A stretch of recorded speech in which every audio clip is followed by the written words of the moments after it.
Welcome to the first episode of the Benchwarmers Perspective. I'm Connor Rath with CatchMark SportsNet. Today we have none other than Eric Greiner, better known as Just a Q fan on, was it Twitter, Facebook?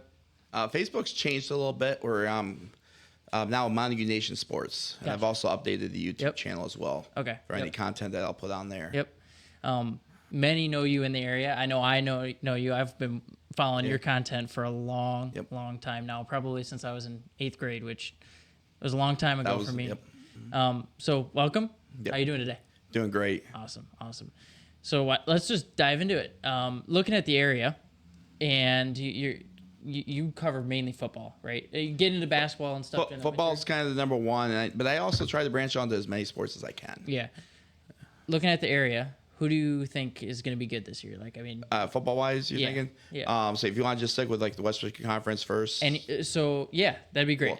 You'll just kind of stick with them at first. I know Whitehall is coming off of a couple of really good seasons. Yeah. Had a couple of really good classes come through. Yep. I think they're going to start to slip a little bit, in my opinion. Mm-hmm. I think a lot of people in the area will probably share some of that. Yep. But, Montague's had the same thing. We've had our good years. We've had our down years. Yep. But I think they'll still be really competitive. I know Cam Thompson is a really great athlete for them. Yep. And a team leader. And I think he'll still keep them pretty good. So they're going to be a challenge for us when we'll play them in week number 4 this year again. Yeah. Oak Ridge is still going to be fairly decent. Yep. I've been talking with a couple of people with them, and I think they'll be still a good challenge in the league as well. I think we'll be definitely an improved team this year. Yep. So I could probably see, the Montague, Oak Ridge, and Whitehall being top 3. Yep. Langton will be really good. Cameron Gunsel, their quarterback they got there, is a pretty solid kid. They were pretty good last year, weren't they? They were very good last year. Yeah. I knew they threw some fits they gave some teams some fits. Last year. They gave us some fits. Yeah. Obviously, and we unfortunately lost that game against them. And they're good in every sport. Just about. You look across the conference and I see Ludington, Whitehall, Montague, top 3 schools in almost every sport, and then Oak Ridge close behind. Yep. It's kind of crazy. With the conference realignment, you look at those schools, and I think in every sport, just about one of those 3 schools has some sort of name in that. Yeah. Wrestling, football, basketball. Yep. There's always a team, always a squad there that's just going to be competitive. Yep. And I think that's great to see in the conference, especially with the realignment. I mean, that's the goal with the realignment, right? Bringing those new schools in and all that. It's a lot more of a competitive nature. Yeah. Not to put down, Hart and Shelby over the last few years, but I think for our kids in particular, it's been a breath of fresh air to play a little bit better competition. I think it's prepared them for better playoff runs. And I think, Whitehall and Oak Ridge are probably in the same boat as far as that goes. Yeah. No, and I'm excited for football this year. This is the first year that I've in high school, I wasn't super big into it just because I was super busy with a bunch of other stuff, working here and all kinds of stuff like that. And, but this year, I'm pumped to watch some football. I'm excited. I am excited for the NFL, especially with what the Lions did last year. They are. I think they've got the right coach. Yeah, I think. And I really love this coach that they got, Campbell, and I think he just embodies the idea of what Detroit is. Yes. Absolutely. Yeah. I couldn't say better myself. Yeah. I think he's just when you think of Detroit. And you think of Dan Campbell. It's a blue-collar town. It's it's a blue-collar guy. Right? I could see him working in a factory just as much as I could see him coaching the Lions. And he's done more with the Lions program and group than what I think recently any coach has done for them. I mean, it's been since the early 90s. Yeah. So you do you coach for Montague, or you're just doing that media coverage? I'm just doing straight media coverage. Yep. Kind of exposure for. I'm doing that mostly for the kids. Yeah. So with that coaching or with that media coverage, you were there in 2009, right? When Cody and them all won. And 2008. Well, not entirely that yet. That really started about 20. about 2010, 2011 is when Yep. that kind of started. So I was extremely young when that happened. I think I was like probably 6, 7 when they went to that state finals game. So all I remember is sitting in the stands and watching, but you probably had a way better perspective than I did. Oh, yeah. What was that like? I mean, I could even go back to 1992. yeah. Because I was there for that playoff run. Yep. Even though I didn't live in the area, we lived 30 minutes away. We still went to the majority of the games. We were at all the playoff games. We even went to the Uper Dome. Yeah. For that regional final against Ironwood. And that really personified Montague football to me in 92. Pat Collins' team and his group. And Yep. kind of bummed to see him lose that state championship game. But they got there. Yeah. That was probably, if anything, the coolest thing in the world for this town at that moment. Yeah. And then eventually it kind of grew. It slipped a little bit and then kind of grew back. And then we started making run after run after run, culminating to the 08-09 seasons with Cody leading the way. Yeah. Yeah. I mean, I just remember I didn't even go to Montague at the time because I think I didn't start going to Montague until 11 or 12 was when we moved back from Detroit, and I started going, and I just remember I remember very vividly Spring Bash is always a huge thing. If you live in Montague, you know what the Spring Bash is. And when I went to one for the first time when we first moved back, and I remember being in there, and one of my buddies when I was in high school, or not in high school, in elementary school, was like, I heard Cater's gonna be here. And I'm like, who the heck is Cater? Who's Cody? Who are you talking about? Because if you're not from Montague, you might know him just across the state. But when I had lived in Detroit, so I really had no idea who it was. And he walked out, and everybody was like losing their minds. Like, this guy's the next NFL player or something. And I think he was good enough to play in the NFL. But at the time, I was like, who the heck is this guy? One time he actually had a starting quarterback job at Central Michigan over a current NFL quarterback. Yep. So maybe if it wasn't for an injury, probably, who knows? Yeah. And I remember like coming in, and I'm like, and then he signed my Spring Bash shirt, and I'm like, okay, this guy's got to be a celebrity. I got to hang this. Like, I got to have this. Like, this has got to go in a shadow box. And this has got to be in it. This is going to be important. Later, did I find out what he actually was known for around the area? But yeah, no, that was. I just remember that he's such a celebrity almost in the area. People, if you go to Montague, you know him, right? But yeah, so coming up this year, how far do you see Muskegon and Mona Shores and those guys going? I think Muskegon's got a very talented squad. I'm curious. My curious point with them is to see how James Young does as a quarterback. Yeah. Especially with the offensive system that they run versus what North Muskegon runs. Yep. I know Shane Fairfield is not really knowing throwing the ball that much. Yeah, and that's kind of what Young's known for. And Young's the complete opposite. That's all he pretty much is known for. Yep. So kind of curious to see what Shane Fairfield does with him, and we'll see how far. Yeah, I just heard about him going to Muskegon.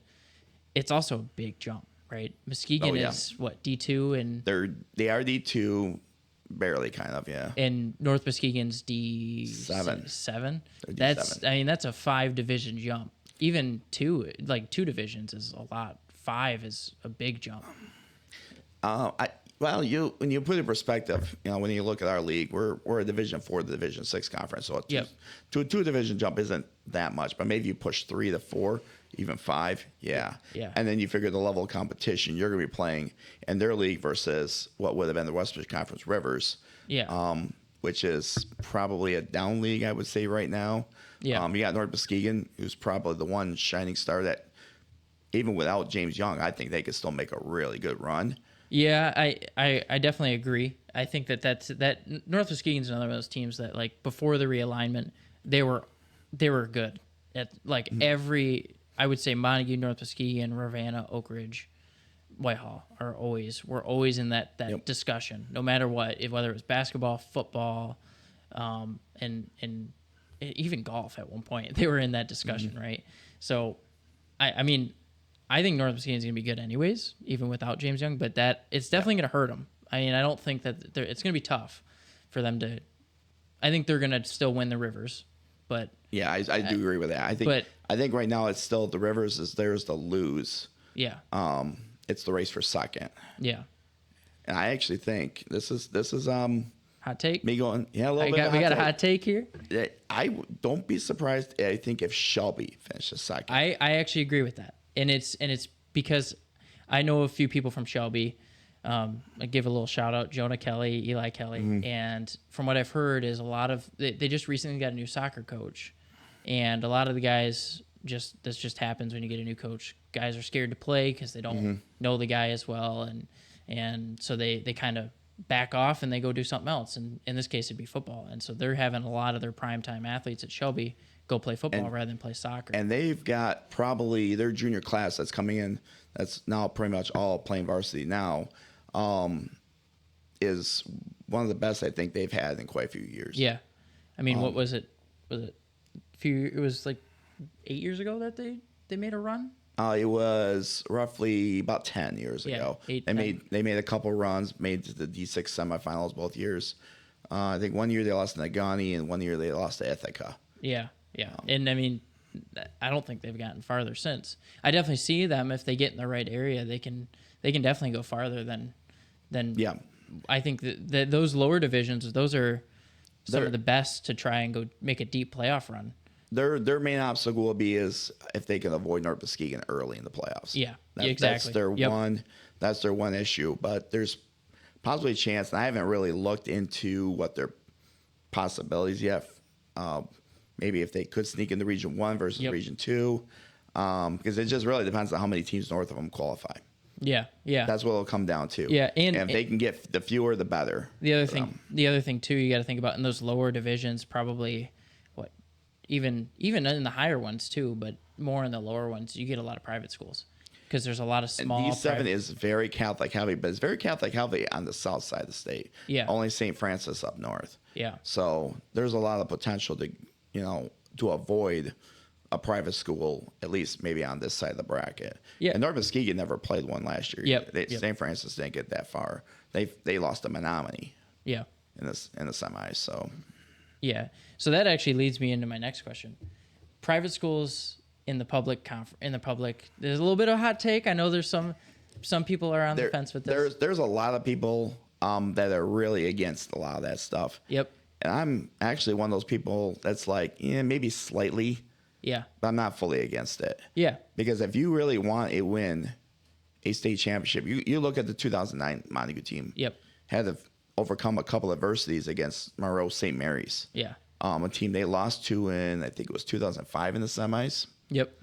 And and Cater kind of leads the charge and scores the winning touchdown. Yeah. On the game crucial drive. Yeah. And so I'm in the boat. I grew up. I never played. The only named sport that I would consider it is that I played was basketball, and I didn't even really play. There's a reason this podcast is named the Benchwarmers Perspective. I sat that I warmed that thing real. It was real nice and warm. Let me tell you, but I only really played golf and cross country, and I think the private versus public thing. I think that's where you see it. I think it's what most people call the country club sports. Is you see it in like the cross country, the golf, and I wouldn't even say track as much, but definitely cross country, golf. Cross country one that would surprise me a little bit. So when I ran, and they're almost the districts and the regionals are almost identical to the golf regionals, and I played both. So the top three teams in both. And when we went to state for cross country, which was back in, I think it was the COVID year. So it might have been 2019, end of 2019, would have been 2019, 2020 year. We had to beat out, we knew we weren't going to beat the two private schools because I think it was Grand Rapids Catholic Central. Is that it? Might be, yeah. And then Covenant Christian was the other one.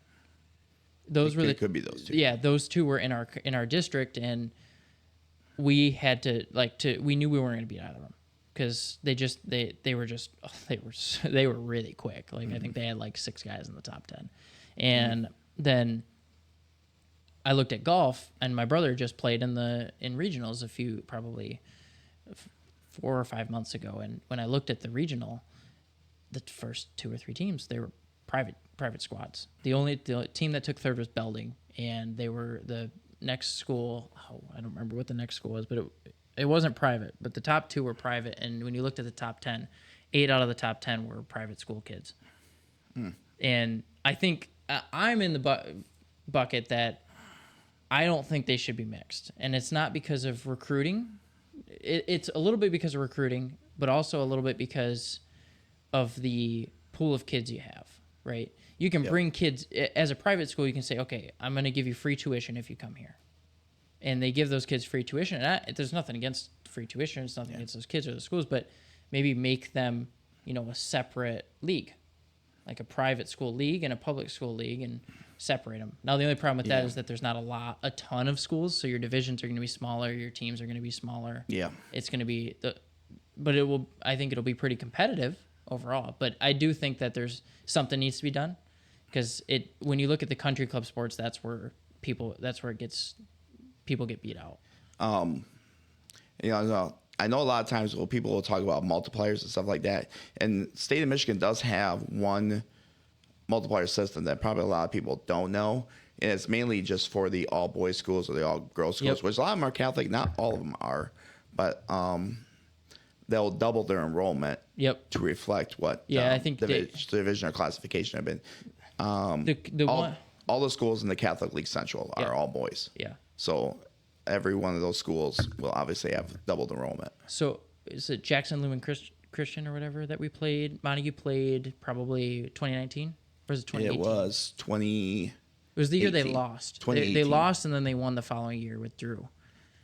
No, they lost. They lost in the semis in 2019. Yeah, so that's right. It was 2018. Yeah, 2020 was when they won. Yes. The team they played in the finals was an all-boys school, right? Jackson. No, they're not all boys. They're not? No. Last I heard, they were all boys. And I remember one of the things that I remember was that the amount of kids that they had on that team. I looked over at I remember one of the big things, a part of that game was the fact that Montague just didn't have that many kids. And so you had a lot of guys playing defense and offense. We had a very solid first string group. Yep. You had a couple others maybe behind them, and then we had a lot of kids injured that year. Yeah. And that was the lack of depth was what exactly. Really That's what I was getting to. Is that they were because I always tell people this is like we were a team that was built to play in 30-degree weather. We could not play in 80-degree weather. Yeah. Yep. Exactly. Indoors. I mean, we played that game at at any outdoor stadium like University of Michigan, Michigan State, Central, whatever. We probably would have maybe held our own a little bit better. Not saying we would win. Yeah. But I think we would have fared a little bit better in that contest. Yeah. I mean, we did. I mean, for all the exhaustion and all those kids faced, they still got Jackson Lumen Christi to turn the ball over 5 times in that game. Yeah. No, I mean, they played great. That was actually our kind of saving grace from that thing being a blowout. Yeah. Yeah. So how'd you get started doing all this? I mean, like I've known about it forever. I see every once in a while down the road a little bit, but so this kind of all started I'd say roughly 10, 12 years ago. I was in some high school football group chats. They actually still exist today. I'm not maybe as involved as I was in the past. But we would, chat about things, and eventually, these social media sites started becoming really popular as far as sharing stuff. And so I was just like, you know what, I can do it for Montague. Yeah. So I just created the persona Just a U fan, and it just slowly took off after that. It just started with football, and then eventually added some basketball, some girl sports, baseball. Yeah. No, and that is a great tag. Like, I don't know if you could, that is probably the perfect one. Like it to me, it's like, you're just a guy out there covering these kids, making sure I'm just a Montague fan. Yep. Exactly. And just a simple guy is all I am. Yeah. And I remember the first time I followed you was I created my first Twitter account, and Twitter was the last one I got to when I was a kid, and I was like, just a U fan, what the heck is this? What is going on here? And I clicked into it, and I'm like, holy crap, this has got like, we got football in here, we got basketball, and I didn't really get involved in like watching football, basketball, things like that until probably 7th, 8th grade, freshman year, and that's when I started following you, and I was like, oh man. And then when I took this, I probably look at this, who's this Connor Rath kid? Like, it sounds familiar. And then when I was thinking of the podcast, and I was, like, we were planning all this, and I'm like, I was trying to think of somebody who knew a lot about football but wasn't a coach, but knew a lot about the conferences and knew a lot, and I'm like, man, it took me 3 days. And then I was scrolling through Twitter, and I saw one of your posts about Jacob Bushberger, and I was like, got it right there. Right there. I'm like, I know who I'm going to. I know it. But so how did you were just like, I should just start one, and you just start one and just go ahead there. And I've made connections with quite a few people. Yeah. Not just here in Montague. I mean, across the state. Yeah. I've made connections with Snooze, a couple guys from Ithaca. Yep. Another guy from Detroit. Yeah. I mean, how many followers do you have? I haven't looked recently. Oh, you know what? I don't even keep track. I guess I'll look it up real quick. It's got to be a lot. I mean, I got to imagine you got a decent amount. It is roughly, because I think it's 1.4 thousand. That's pretty good. Now, the craziest one I saw was Scott's. Scott had like 14,000 or something like that. It was crazy. I think some of that's just because of M Live. Yeah, yeah. It was he showed us, and he was verified. And this was before you could pay for the verification. It was like he was legit verified, and I was like, oh man, we got like a celebrity in here. Scott DeCamp, he's got Twitter verification. Holy crap! But no, and that's the crazy thing is like how big those platforms are. Like Yes. we just recently posted our stadium tours of like Yeah, I've seen a couple of them. the Muskegon one specifically got like 16,000 views on Facebook. And I'm like, I've never seen a post get this many views. Like, that's crazy to me. That's 16,000 different people. But a lot of that's, it actually tells you about the passion of their program. It's probably mostly Muskegon people. Yeah. And I mean, I checked it out too myself, and you guys did a really good job with it, even with Montague's too. And I think it just tells you the passion about, their program and how much their fan base puts into support. And I think that's why Montague football has been so successful is because the people that are around them, the Just a U fans are that love the program, love the town and the city. I've grown up in Montague my whole life, and I wouldn't rather grow up anywhere. I mean, I lived in Detroit for the first 6 years that I was not alive. I lived in Germany for a little bit, but first few years I went to school. I lived in Detroit, and the vibe there was completely different than it was in Montague. I remember the first time I walked into the RRO, the early elementary. Yep. And when I walked in there, instantly I had 3 friends walking out of the lunchroom on my first day. And I still am friends with those people to this day. Like I still Kevin Yeager is one of those guys and I know Kevin too. Yeah.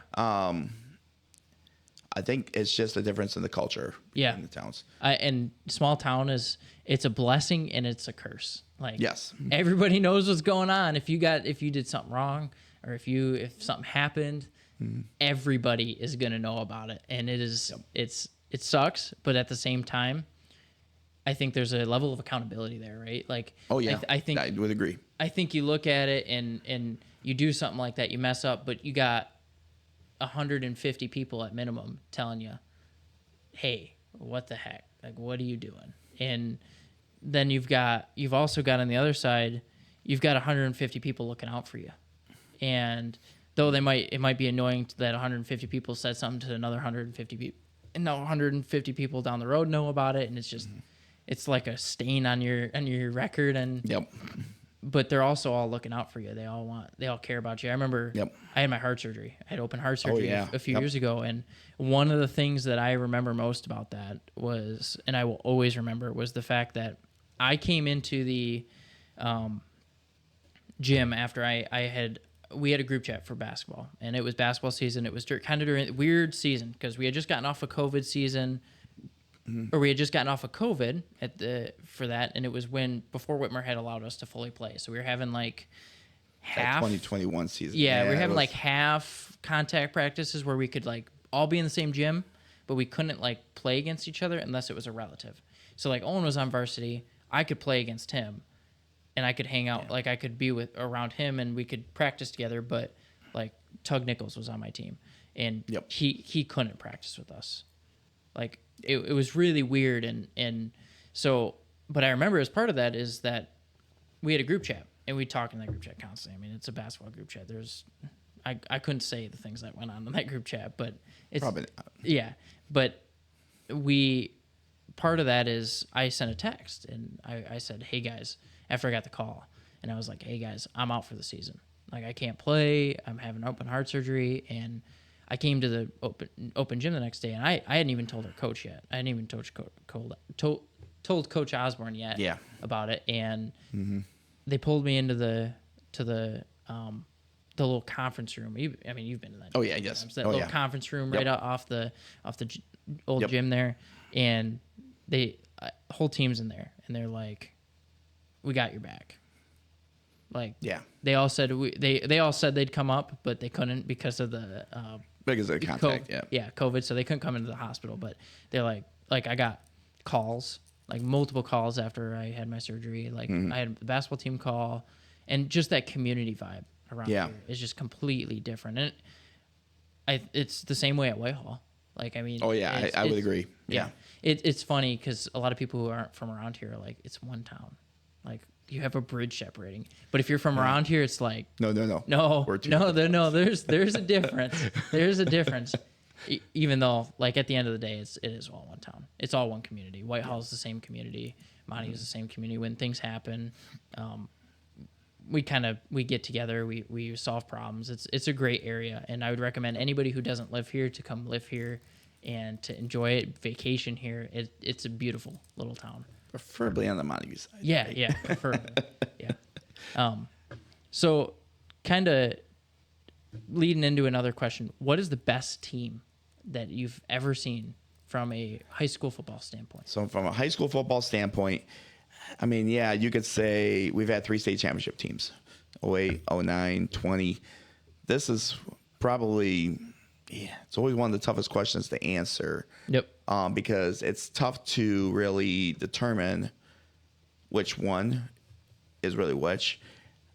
So I would answer probably in this way, and I would say, what's it based on competitive-wise? And I believe the 09 team probably had the they had the toughest challenge. Actually, I got to retract that. I think with the 08 team, because they actually had the toughest road to getting to the state championship game. They had to overcome a Clare team in the district finals in the rain, come back from behind to tie the game, survive a potential game-winning field goal by Clare in the closing seconds that they missed, and survive overtime against them. You go the following week regional finals, they go to Gaylord to play Iron Mountain, the best team in the UP that year, and they actually handled them pretty well. Yeah. And then they had to get their revenge on Second Lavelle in the semis after losing them the year before, beat them, and finally get over that hump. Yeah. And then, Leslie was an easier game for them, and maybe it's just because it was indoors for that particular team. Yep. So I'd probably say 08. I mean, 09, they had their, good run and all that, everything like that. Kept the win streak going because I think they got that win streak eventually to 25 before we lost a game. Yeah. But their road was a little bit easier, except in the state finals. They did have to overcome that challenge, as I explained earlier. Yeah. Yep. So when you look at football, and I'm not the type, I don't know every play. I don't know, I don't get that in depth with it. I watch, and I'm a casual watcher, and now I guess I should get a little bit more into it with this new role and everything. But 2009 football, high school football in particular, versus 2024 football. Mm. I mean, when I think of 09, I think probably less passing in high school. I mean, am I wrong there? I think if you're looking at it from a general overall perspective, Probably. You probably have to go farther back to really see a really more comparison. So what are you, I mean, in your opinion, what's 09 versus 2024? What do you see in difference? When you see a difference, the biggest thing I've noticed is that defenses are a lot better. Yeah. Yeah. I mean, I think you see that across sports. I think now it's more like because coaches are learning more. They've had more time to learn that. Yep. Learn what other teams will do, and I think they're developing better plans. Yep. To attack. Yeah. Opposing offenses. So I think one thing, the defenses are getting better. Yeah. I think you see that across a lot of sports, actually. I think you look at basketball, and if you look at basketball and you look at the scoring dip and it's not anything against players. Like the scoring has just gone down, and it's 1990 to 1995, the scoring in the WMC averaged about 80 points to 100 points a game. Yeah. Sometimes you had teams breaking 100. Yep. The most a team that I was ever on in high school we got to 81. That was the most we ever scored. I think I remember that game too. And we talked about it all season. So I think that, like you said, I think coaches are better. I also think athletes are better. I think athletes have better training. I think they have better injury management. I think they are a little bit more skilled in some ways. I think they have more training to develop those skills. And I'm closer to basketball than I am football. Right. So I see it in basketball a lot more. I also think in basketball specifically, I think kids nowadays are almost more afraid to shoot the ball. There you got some kid, your 2 or 3 that are. You're probably onto something there. Yeah. I think. Like I look at I coached for Montague last year, and when I look at our team, you get the chuckers, you get the guys who like to put up a shot. My family is notorious for it. If you ask anybody who goes to a Sunday open gym at Montague Elementary or Montague Middle School, they will tell you that if one of us is there and we get the ball in our hands, you better bet it's going up. Because like I noticed that a little bit with your older brother. Yeah, Owen. A little bit. Owen. Maybe a little bit. That's a great example of it. But when those guys get hot, they get hot. I mean, I remember we would always go to these summer camps, and we went to Petoskey one year, and Owen, he was a freshman that year, and we were at this camp, and we're playing. Oh, what was the team we played? It was a northern team. It might have been Petoskey that we played, like a JV Petoskey team or something. And Owen hit like 3 threes right to open up the game. And the ref comes over and he's like, God, this kid's pretty good, telling Coach Osborne this. And Owen proceeded to hit 11 threes in the next 2 quarters. And the ref comes over to Coach Osborne and goes, just so you know, I've been counting. This kid hasn't missed a jumper, missed a shot yet this game. And like I'm talking, he's pulling up from hash mark, like corner, off the dribble, like just cash and everything. But when shot chuckers get hot, it's tough. And that's the thing though too, is like if you're hot, then that's when you realize it's like, hey, let's work with this. Yeah, but I think going back and getting back to my point, the scoring has gone down because kids are more afraid to shoot. And I don't know why that is, because I don't know if it's maybe they're afraid or if they're just more selective. I guess that would be a better term. They're more selective. You look at Kellen Francis, ended up second in the state, and this shocked me when I remember looking at this. He finished second in the state in 3-point percentage. Yeah, it was like 40. Oh, I looked at it like 2 weeks. I think it was just a little under 50%. It was like 48.25 or something like that. But then you look at his total threes taken, and it's significantly less than anybody else. Yeah, so for him, I think it was just like he took the shot that he was more comfortable with. Yeah, and I agree. I think there's a lot of kids that are like that nowadays. Yeah. I think they just want to make sure. You probably think of, and I'm just trying to think of the kid from Ludington. Schillinger. Schillinger. I think that was him a little bit too. So, but he probably he would shoot a little bit more. But yeah. So like I when I look at it, right, I think of like who are great players and what do they do, MJ, Kobe, they take uncomfortable shots, right? Yeah. Great players take uncomfortable shots, and I think back in that era, you had a lot of high school guys specifically who were really good at taking uncomfortable shots. Yeah. And I think that stems from the township days, like when guys are going up to these parks and playing at these parks, which doesn't happen a lot anymore. I'm from the area where that used to happen a ton, and now it doesn't happen like almost at all. Society has changed. Yeah, That's the big thing. And I think kids don't play as much in that, and so they're not as used to taking those uncomfortable shots. And I mean, I love taking uncomfortable shots, but like I think that's a big reason why the scoring has gone down, and like you said, what the difference in just sports in general. I think yeah, there's a little bit of that, and there's also, I think, better improved defense. Yep, too, and athletics in general is better. So what do you think the future of football is? The future of football? Yeah. Where do you see it going? I mean, it's going international already, but If from that perspective, that's cool. That's definitely a cool thing. I do like expanding out a little bit more. I just don't know if they'll go more with youth levels, obviously, but yeah. Well, maybe showcase some of our better talent. Yep. Coming from America to other countries and stuff like that. I think that'll be pretty cool. I think locally, at least here in America and stuff like that, I don't know how I could forecast a change. I think things will change. Yeah. But how and what? Yeah. That's too hard to predict. Yeah. No, I definitely agree. I just kind of want to throw it out there, just see what you're thinking. Like at the high school level, like offenses. I mean, you never know. Like the 3-point line. Nobody knew that was going to blow up in 5 years, like it did with the Steph Curry era, right? You can't predict that, but yeah, I think athletes are going to continue to get better, and that actually leads me into my next question: single sport athletes versus multi-sport athletes. I am big as encouraging multi-sport. Yeah, I think that and it doesn't have to be, physical sport. Yeah, you play golf, you ran cross country, you did play basketball. Yeah. So you played one sport that wasn't really very much stamina engaging. You can say it. It's not very. You don't need to be very athletic to play golf. Yeah. No, that was not my point at all. It was more like you don't have to be so stamina engaged, but was it challenging mentally?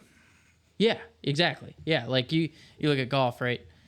You don't have to be very athletic. I mean, my grandpa was 73 and was playing golf at a high level till even then. And he was not very athletic at 73. But mentally, it's one of those things where if you're a good golfer, you are one of the most mentally tough people you like that out of any athlete in the world. Yeah. And I think that translates over to those other sports, right? If I'm mentally tough in golf, which trust me is a hard sport, and I agree. That translates to basketball, right? I got my pocket picked twice. I missed 2 jumpers. Okay, well, let's just get on to the next play. Let's get grooving. Let's start hitting some shots. Like that mental fortitude, I think, even in those sports where you don't have to be super athletic, translates into the other sports. And I also think injuries wise, it helps when all you do is play football or basketball or even baseball. The muscles that you have to use to play those sports don't get strained, or that you use get constantly strained. The ones that you use more in like something like a soccer or that, those don't get used, and so then they don't become stronger, and they don't become they're more likely to be injured. And that's one thing too. Is like for example, you ran cross country and you play basketball. Those are 2 totally different sports as far as stamina goes. Yeah, exactly. So. Yeah, but I also played soccer my freshman year, and I noticed playing soccer, I was better off playing soccer going into basketball than I was just doing cross country going into basketball, because I was working muscles in soccer for a longer period of time, similar to cross country with the stamina, because play midfield at a high level in soccer I would never want to do it ever again. It is the most taxing thing I've ever done. That's 80 minutes, and you could be out there the whole day. Yeah, but going that and it's quick too. You have that quick reaction, the sidestepping, the shuffling, all that. that translates to basketball better. If I can stay out there for 80 minutes, running, doing all that, then I can definitely stay out there on the basketball court for what, 45, 30 minutes, like 36 minutes at the most for just pure quarter time. Like I can definitely do that. Yeah. I think I agree with you wholeheartedly. Multi-sport versus single sport, I think multi-sport is the way to go. I mean, absolutely. Like, and you explained everything to a T. Yeah. Right there. Yeah. So I'm going to kind of go a different direction. Lions. I'm going to go back to them. Okay. How far do they go this year? I mean, they got to the conference finals last year. So, they were in the NFC Championship game. They had a 3-score lead going at halftime. I was kind of feeling comfortable at that point, and then then everything just fell apart. Okay. So I'll give them this. The 49ers were a really, really good team. Like you can't take anything away from that. Yeah. Like they were not a team where it was like going into that we should have just won it. Like the whole time at halftime I'm like, okay, we just got to keep it together. Like let's and I knew coming out those 49ers were going to exploit some things. Like like they were going to come out and they were going to play hard. I mean, who was it? George Kittle that was just tore us up for the whole second half. I was just watching the other day some highlight reels of Kittle just blowing up Aiden Hutchinson, and I was like, I'd forgotten about that. It's like, that's why one of the reasons why we might have lost that game. Yeah, and I think, and we lost on a questionable play call at the end of the game, going to try and win it. Or going for that field goal, what would you have done? Would you have gone for the field goal, or would you gone for it? Well, you've actually had that situation happen twice. Yeah. The first time, yes, because you still had a chance to retake a 3-score lead. Yep. The second time, no. Yeah.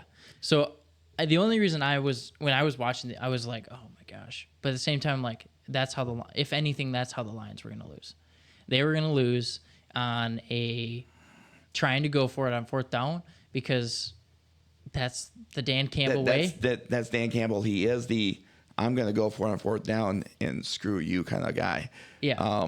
And you know what? That's the one time he got screwed.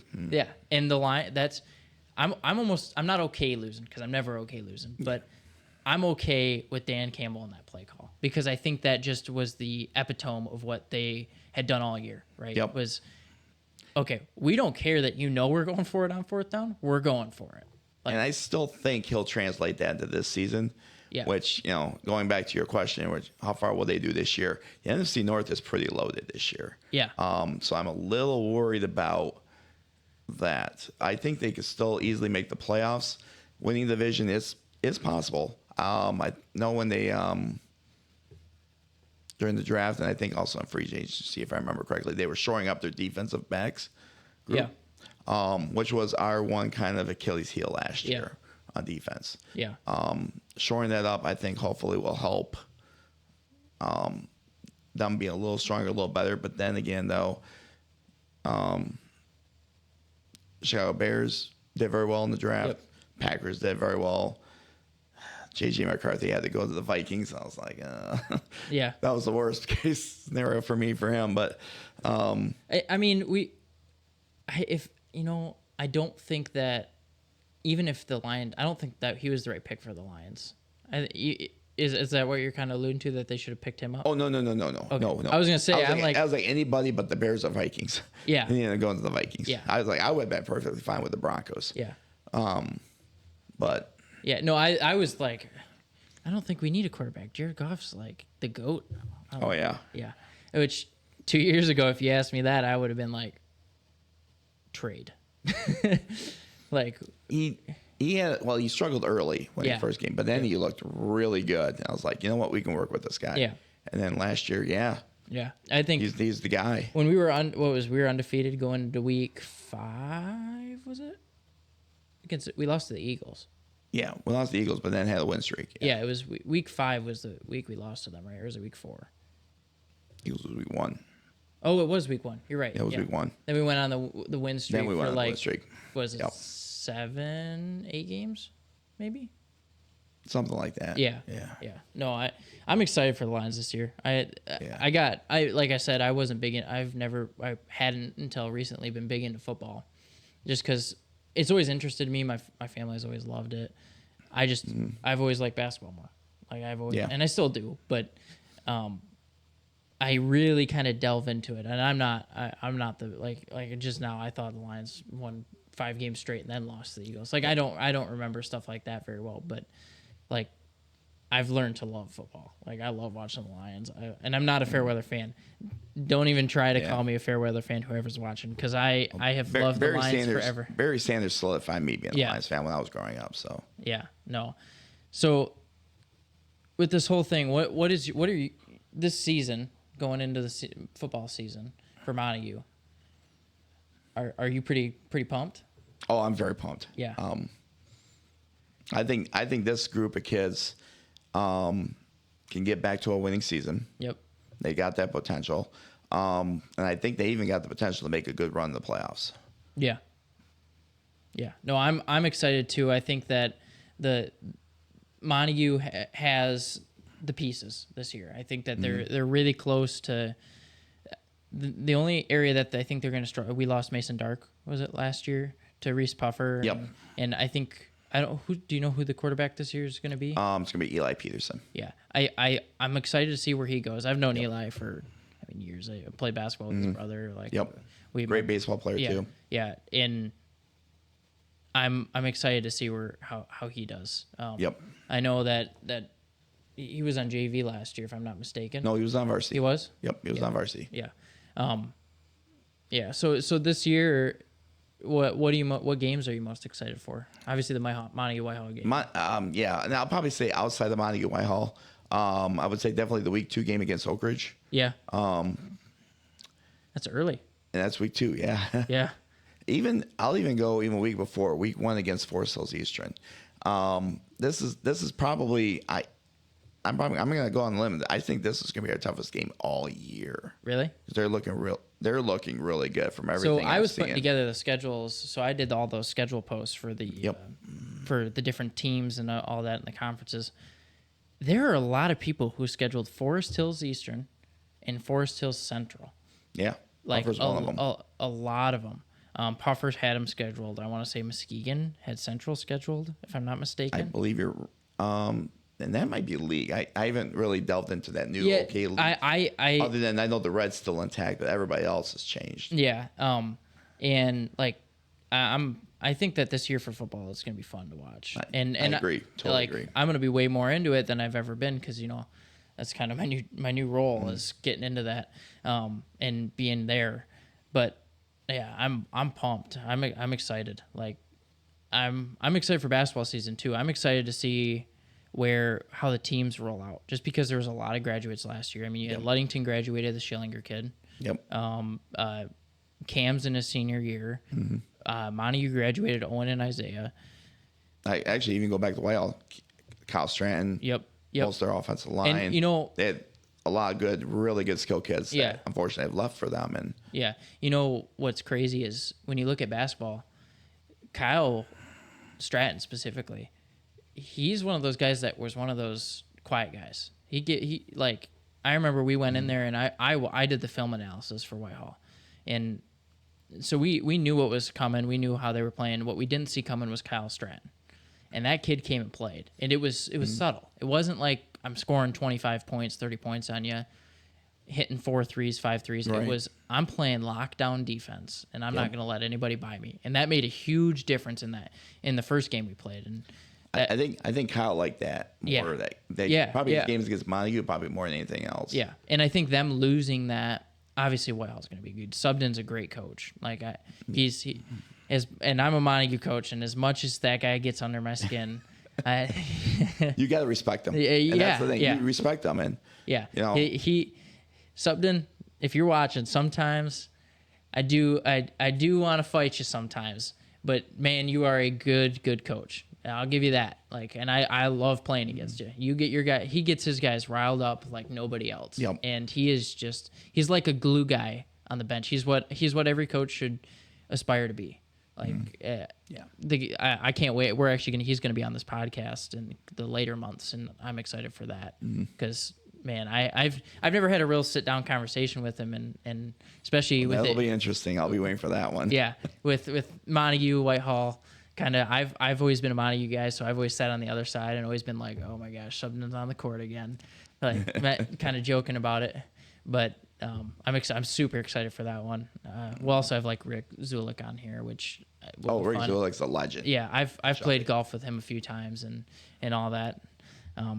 So yeah, I think we're kind of all wrapped up here. It was great talking to you. Had a great time. I'm excited to. This will probably. I'm hoping that this will continue, and maybe we'll have you on for another time. Sure, We'll absolutely. continue to shout you out on Twitter. I don't know if you saw that, but that was a new thing for us. We haven't done that yet, but I thought it'd be a fun way to try and get you on. But thanks for coming on. We appreciate it. Yep. This was episode 1 of the Benchwarmers Perspective. Thanks for tuning in, everybody, and we'll see you next time. Thanks.